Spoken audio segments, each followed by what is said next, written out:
بسم الله الرحمن الرحیم. السلام علیکم ملګرو. د پښتو متلونو او د هغې کیسو سره ستاسو په خدمت کې حاضر یم. نن به درته دوه متلونه او د هغې کیسې بیانوم. لومبی متل دی چې ښه مه کوئ بد نشته، او دویم متل دی چې نغدې دې ولیدي نو څنګه دې وخندل. راځئ چې د دې کیسې درته بیان کړم. وی ښه مه کوئ بد نشته.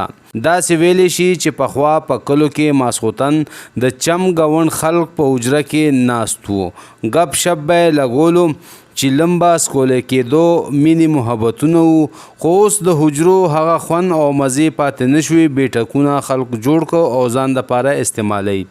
وایي چې یوه شپه ماسخوتن یوې حجرې ته یو مسافر راغی. د حجرې خلکو یې ډېر قدر او عزت وکړو. روټۍ یې پرې وخوړله، تولهیي بړستن یې ورته روړه، یو کټ کې ورته واچوله. بیا خلکو خپلې ګپې شپې شروع کړې. هر چا څه ناڅه کیسه کوله. مسافر هم پکې یوه نیمه کیسه وکړه، خو هر کیسې سره به یې دا ویل چې ښه مه کوئ بد نشته. دا میلمه مسافر ډېر چالاک و، خو د حجرې خلک پرې پوه نه شوه. د ماسخوتن نه وروستو چې خلک د حجرې نه پاڅېدل، څه خلک لاړه کورونو ته د خوب دپاره، او څه خلک په حجره کې پاتې شول د ملاستې دپاره. میلمه هم اوده شو، د حجرې نور خلک هم اوده شوه.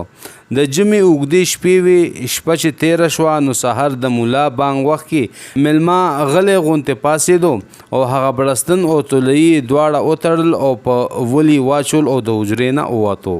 سهار چې نور خلک را بیدار شول چې ویې کتل نو کټ تش پروت و، نه پکې میلمه و او نه پکې هغه بړستن او تولهیي. دواړه څیزونه یې ځان سره وړي وو. په دغو کې یو تن وویل چې یا د خدای نیکبختو، هغه خو بېګا بار بار ویلو چې ښه مه کوئ بد نشته، خو تاسو پرې نه پوهېدئ. ملګرو، د نن دویم متل دی چې نغدې دې ولیدي نو څنګه دې وخندل. وایي چې د یو سړي چا پورې قرض پیسې وي.